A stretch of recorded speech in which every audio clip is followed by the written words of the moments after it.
Hey guys, how's it going? Today we're going to be switching out our radiator on our Jeep JK. We're going to be putting in this Mishimoto insane performance radiator I got from a buddy, and we are going to go and see how it's going to do. I believe I got a defective radiator from Jeep, go figure, and I'm just out of warranty. So since I'm just out of warranty, it's time to have some fun.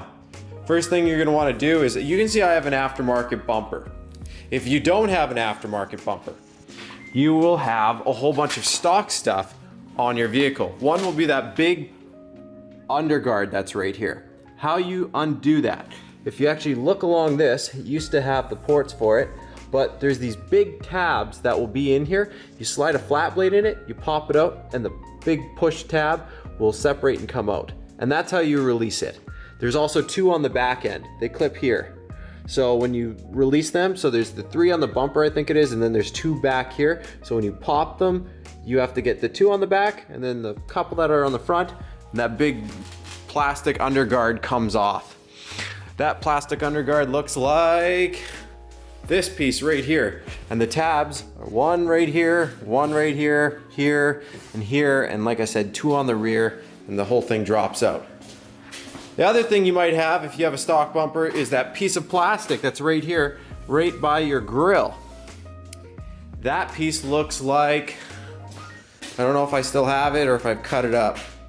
Either way, that little piece right there, what you would do is, it's got two Phillips, one on this side, one on that side. The trick with those tabs is to slightly put your Phillips in and slowly loosen it. The more pressure you put on it, the less chance of it backing out. You want to be so gentle when you release those clips. And if you are like me and you just get super annoyed with them, I just drilled the damn things out and then I got rid of it, because that you could put in new clips which have the proper press-ins like this. See how this has a flat blade press in? It's best to have these. So either way, just going over that so that way you know the two pieces that I can't show you in the video because they're not on my vehicle anymore. But you would loosen those, throw it out of the way, and take off the mud guard, throw it out of the way. After you do that, now we're at the point where I'm at. You would go up and over here. You're gonna take a flat blade, like so. Let's see if I've got my little mini flat blade, like so. And all you're gonna literally do is go up and along here, and you're gonna get these centers to pop up like that. Once the center comes out, you can either get this out with your nails, or you just grab the plastic and lift it and they come out.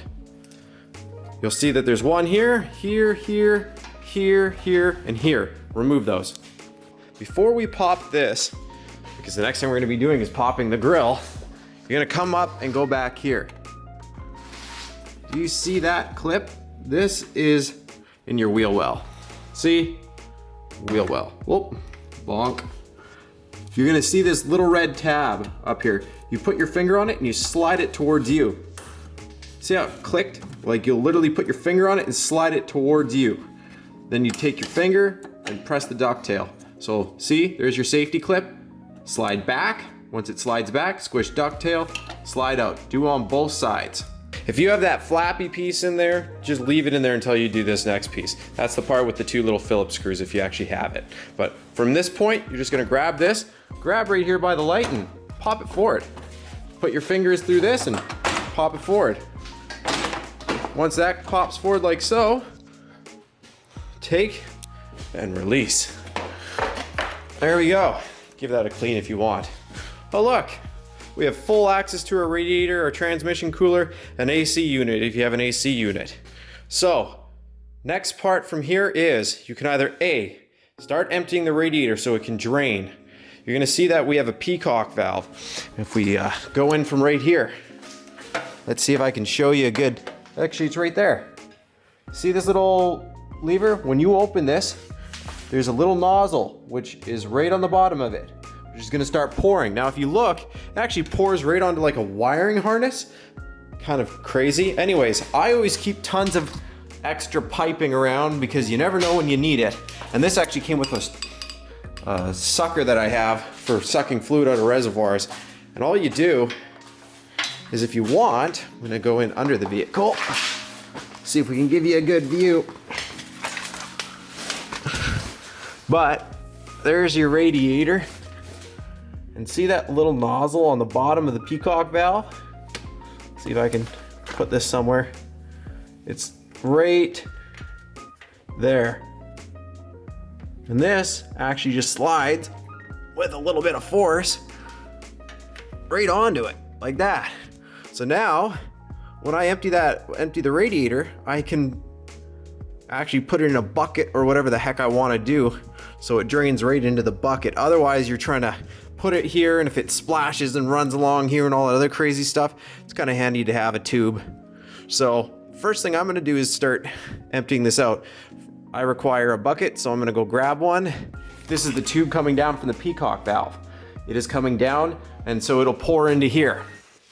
And then if you come up here, that is what you have to turn to open the valve so all the fluid comes out of your radiator. Again, this can be an extreme amount of fluid. So this is what you're going to do. One, you're gonna have, if you have two people, have one person monitor the bucket while you're up here.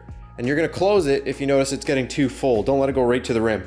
And like I said, just swap it out if you need to. This, you have to push down the cap, remember this. And then, yeah, if you push it all the way and it's not going, it means you're not all the way. You have to press down on the rim of this cap so it goes. Take your cap, put it off to the side, leave that open. And then from here, you just, trying to see if I can get you a better angle. You literally grab that and just turn it like you're opening it, which you are opening it. And then, as you see, fluid starts coming out. And just let it drain. And just monitor it, like I said. And while that's doing that, we can start doing some of the stuff up top. Draining, we're gonna have to take our intake off. So, grab right here, grab, flip open. Put this off to the side. You're literally just popping, so these two pop and then move it over. Sure you had your engine cover off before. All right, 10mm bolts. Take both these out. This is gonna be clipped in here. Just unclip it, so just pull it forward, go like this, and then, like I said, take the two 10s here, and we're gonna pull those right out. It is an 8mm. Take that 8mm, put it on this clamp right here, loosen off this ring. You'll see it'll get nice and loose. Do the same with this ring. So loosen and loosen. After you've loosened this one and loosened this one, the only thing you have to be careful for is there's an electronic wire right here which goes to your Maf sensor. Be very careful with this, but it's easier for me to show you how to remove it afterwards. So first thing you want to do is grab right here on your intake and lift. And the reason why is it's going to be just stuck in there. It's not actually screwed in. So when you lift on this thing, you'll see it's just on rubber. Let's see if I can do this. Might be easier to take this off first. Okay. That pipe can sit right here like so. Literally all you do after you've loosened that rubber, and then just lift this up. Perfect. I ended up just leaving the tube over here. It's still connected, and I just put that down and back like so. After that's like that, grab this tube, wiggle it off, and if you want to, you can either A, just put it just like this, and right here is the Maf sensor. Now that I flipped it up, see this little duct tab? Grab it, wiggle, loosen. See that? Just grab the ducktail, slide it off, put this off to the side. You ain't gonna need this for right now. Next thing we need to do is take this shroud off. Now to do these clips, they can be tough. You can try with different things, but this little $5 tool you can find at most auto parts stores is the best. You literally just go underneath it. See if I can do this one-handed, but you literally have to just get it in underneath like this and then wiggle it and pull up. And that gets this cover off like that. See? So pop out the 4 on the top so that way we can get this radiator cover off. From here, if you look at this, you'll feel right here is another duct tab. Squeeze it in, pull it out. Take this, put it off to the side. We can now see everything that's going to be in our way.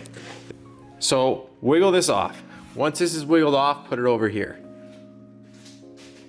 Come over here. You're gonna see a plastic clip right here. Slide your flat blade in here and pop that forward just like you did with the top ones. So it's just got that little center clip, pop it forward, slide that out, and then we can lift this reservoir out. If you want, you can either drain the fluid out of it into the bucket that you've got, or if you're reusing it, just make sure it doesn't fall over. Okay, so once you've lifted that up and out of there, see how that's over there? Next thing we're going to do is come over here, loosen this bolt, and loosen this one. See the one with the lines? Don't touch. This right here, if you loosen this, will just spray out, and you don't want that. Leave it. So loosen, loosen. We'll move this out of the way after. And it's just so it's free from right here. And then the same with this other one that's down here. You'll see that there's another bolt here.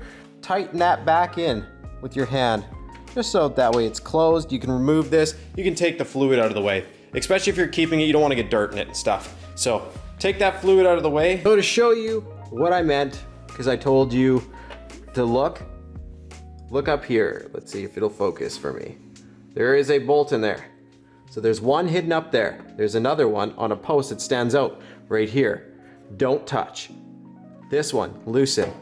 And another one, that little mini one, I don't know if you can see it, it's right there. We're gonna loosen that one off. That's a mount. Copy this side. Another one over here. Let's see if I can throw it on a, see that? There's one right there, right here, and right here. Oh look, there's not one you don't have to touch here. It's just this side. And if you come over here and you count, I counted 6 screws that we have to remove, right? 1, 2, 3, 4, 5, 6. If you have a ratcheting box wrench, this might come in handy, but you literally have to slide in from the top like so and get it onto that 8mm that is right there. So first thing you do is take your channel locks. Remember the kind of the position of this. I'm gonna actually take this, make it a little wider. I'll show you what you do. You literally just go like this, squeeze, and move it back like this, put it back here. After this, depending on how old your radiator is, you're gonna grab and push this towards the body, grab and push it. Watch out, some fluid could come out. If you have a partner, make sure they're not underneath it when you do it. And just come over here, do the same thing to this big tube right here. You'll see another one of those hose clamps.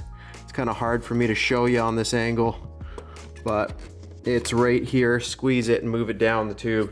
There's your radiator cap. You'll see 10mm bolt just underneath it, right there. And you're just gonna take your ratchet and loosen her off. And just do that to both sides. Once those 2 bolts are out, at this point you need to be very careful. You can separate this from here. Let this kind of sit right here, but be very careful. Like I said, this one should be free as well. I've been spending a good couple minutes trying to see how I could give you a better shot, but it's very hard. If you have these 2 lines attached to the cooler right here, you're gonna see them come through right here. There's a silver top to them. Don't touch the bolts on the line side, but if you look right here, there's 1 8mm in between the 2 lines. So if you're looking at the side of the radiator and you look down, there is 1 8mm bolt. Looking here at the Jeep, you see the flap right here. Reach in, you're gonna feel a wiring harness that's plugged, it's not plugged, it's got one of those little barb tabs on it. You're gonna grab it and squeeze it and pull. You don't actually really have to squeeze it, you just pull the wiring harness out. Let's see. Ah, look at that, I got the barb exposed. Let's see if we can get some better lighting. Show you that. See that little Christmas tree barb on there? It's right out of reach, right where my middle finger is. Right there. That little barb, you literally have to just squeeze, pull that barb out in front of your Jeep, and you look, oh, it's hard to tell you, but right where those two, see where those 2 braided lines are? Right there. I'm gonna try to get my hand up in there and show you. But what it is right in there is a bolt for 2 of these lines. So if you have this cooler here, those 2 lines come down here, and there is a bolt on the side of the radiator right where those braided lines are. If you feel up there, you're gonna feel the head of the 8. I'm trying to see. I don't know if you can see my finger in there. Yeah, see that right? Kind of wiggling it. It's right there. If you feel right there, you'll see the head, or you'll feel the head, and you're just gonna loosen that 8 off, and that should be your last 8. So yeah, those lines that are in there, you're just gonna wiggle them free. Once you wiggle them free, you can even do it by wiggling this. Again, these are only if you have these coolers. If you have a manual Jeep without AC, you aren't gonna have these 2 coolers. It's gonna make this so much easier for you. Look over here at the radiator fan plug. If you look, there's another barb. Get that barb pulled out of there. Again, you can grab it by right here or use your puller of your choice and just pull that out. Should lift right out. So you're gonna see it come out of these forks, which are right here. I'm gonna get a light up here. So those are forks for your radiator. If you look at your new one's got them too, which are right here. So when we lift them, we want to make sure it doesn't get caught on anything. The other thing we might need to do, depending, is I see there's this plastic cover. Actually, no, it should come right off. Okay, good. Just making sure this just lifts right out of here because we don't want that getting caught. For the safety purposes, you know what? We got our tool here. I'm gonna take these out. So I would suggest those 2 and those 2, take them out. What a monstrous pain in the dickens to get this out. Get this out, take out the 8 that's here, the 8 that's on this side, grab the fan and pull up. It'll come out of the 2 hooks on the bottom. There's a quick side-by-side look. Right off the bat, you can see that this one's way thinner. Look how thin that is. That's way thicker. Other thing I've noticed right off the bat is one being thicker, this being plastic. This is all plastic in here, so it's definitely gonna do better cooling. And yeah, I'll inspect that later. 2 things you're gonna need off of this. This rubber and that rubber. We gotta slide those into the new one. Another thing, make sure you transfer these over. These little rubbers, so that way it sits in there on the frame where your radiator goes. If you want, you can take these plastic covers off. Might help keep heat or air inside to help for cooling. I don't know, up to you. You don't have to put them back on if you don't want to. One thing I've noticed after draining the fluid is, I know that from factory this is supposed to be purple fluid. Well, I went to go get a top up a couple times, as some people know, and I can definitely say it looks like they accidentally put orange fluid in instead of the purple fluid. So kind of scary, but I've been told that dealers do it a lot. I know you have to be careful because if you mix certain brands together, there's a chemical reaction and it's not good. So I'll leave it up to you. If you see that, you might want to flush your whole system. Pretty easy. Put those 2 in there like so. After you put them in, you'll know they've sunk in enough because the 2 screw holes will line up. And then of course, just throw these bad boys in too, so that way those are all in. Once you get through all the hell of moving all the hoses over, like you have to literally pick this one up if you have AC, and you have to maneuver the AC around the bottom of it. And then you have to maneuver this one so that way the hook goes underneath. Once you have your, remember your plastic mount, then this, then we have our other plastic mount which we slid in up here. So now that we've got this sort of loosely hanging here, I'm actually gonna start loosely threading in all the bolts for the mounting, our transmission and AC cooler here. Once we have those loosely in there, I might even tighten them up before I cinch this forward, just to make it easier to access, because when taking them out, it was a little bit more difficult. I want to see if it's easier if I leave it loose. So grab all your bolts and start threading them in. I put all the bolts back in up front here. What I ended up doing was tightening these all down, just hand tight. Don't start He-manning this. This is aluminum. If you start He-manning it, you're gonna strip it or wreck it. So don't do that. Just go tight. And if you really are worried about it backing out, use a little bit of blue Loctite. That's all I would do. Don't start going crazy. Once you put them all in, I just tighten these in. I found it easier that way. Those old carriers or tube holders on the side, They don't use them anymore, which is cool. I didn't bother using them. I mean, they're sitting tight. Like, look at this. I can't move it at all, so I'm not even worried about that. So we're not gonna reuse those tube holders on the side. If you want to, I know they've got a spot so you can put like a speed clip in and then put a screw in. I'm not even gonna bother. Like I said, I don't think it's worth it. After you do that, make sure this screw, this is your new Peacock screw, how it will drain. So this new Peacock screw, make sure you tighten this, because if it's loose and you start filling your radiator, you're gonna regret it. Next thing we're gonna do, we're gonna come up here. This is your new radiator cap, so we're gonna take this off. After that's open like so, I've made sure I put the reservoir back in. Make sure you put that clip back in because you don't want to go off-roading and then your reservoirs fly out, so make sure you put that little clip back in that holds it down. It seems so cheap and easy, but yes. Once you've done all that, you can either, and you've put the tubes back on here, you can start either A, refilling, or B, you can put the whole bloody thing back together. So that way you can start your vehicle, which you're gonna have to do during this process, which is what I'm gonna do. I'm gonna put this all back together. And all that's left is putting the intake back in. So just put your intake back together following the video from before.